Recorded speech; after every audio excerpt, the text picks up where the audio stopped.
جی ناظرین، میں ہوں مجید اللہ سورانی۔ آج بات کرتے ہیں تھانہ گدئی کے علاقے میں کیا ہو رہا ہے، یہ دکھاتے ہیں آپ کو۔ تھانہ گدئی میں اتنے برائی کے اڈے بن چکے ہیں کہ شریف آدمی جو ہے نا بیچارے گھر سے باہر نہیں نکلتے، کیونکہ علاقے میں جو تھانہ گدئی کے علاقے میں جرائم پیشہ لوگ ہیں وہ تھانوں کے ساتھ ساتھ کرائے پہ مکان لیے انہوں نے، اور اس کے باوجود تھانہ گدئی میں جوا، برائی کے اڈے، چوری ڈکیٹی شریعام ہو گئی ہے۔ لہٰذا اپنا انتظامیہ کو چاہیے کہ یہاں پر شریف لوگوں کا خیال کریں، اور اتنے برائی کے اڈے ہو گئے ہیں تھانہ گدئی میں، کوئی رات ایسی نہیں ہوتی جو تھانہ گدئی میں ڈکیٹی چوری نہ ہو۔ اسی لیے آپ جا کے دیکھیں، جو بھی 2 نمبر کام ہے تھانہ گدئی کے حدود میں بہت زیادہ چل رہا ہے۔ جوا دیکھیں اور برائی کے اڈے دیکھیں، غیر قانونی ایجنسیاں دیکھیں، وہ بھی تھانہ گدئی کے حدود میں بہت زیادہ ہیں۔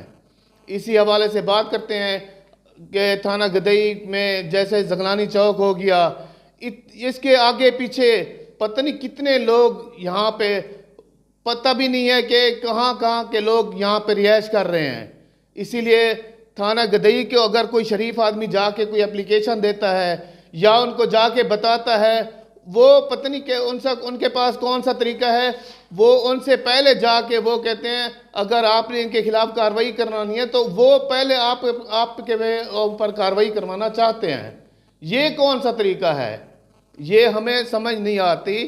آپ دیکھیں کہ تھانہ گدئی میں جتنے چوریاں ڈکیٹیاں ہوئی ہیں، آج کل جو گینگ چل رہی ہے، رات کو لوگ سو رہے ہوتے ہیں اور گیٹ کو یہ پتہ نہیں کون سے طریقے سے ان کو کنڈی کھول کے ان کے گھروں سے موٹر سائیکل چوری کر کے ان کا قیمتی سامان چوری کر کے لے جاتے ہیں۔ اسی طرح کئی دفعہ اس اپنا تھانے میں گروپ پکڑے گئے ہیں، اور اس کے بعد پتہ یہی چلتا ہے کہ ہفتے کے بعد جو ہے نا وہ واپس آ گئے ہیں۔ کیا انتظامیہ کو نہیں پتہ کہ وہ لوگ کیا کر رہے ہیں، کون ہیں، کس طریقے سے یہ وارداتیں ہو رہی ہیں؟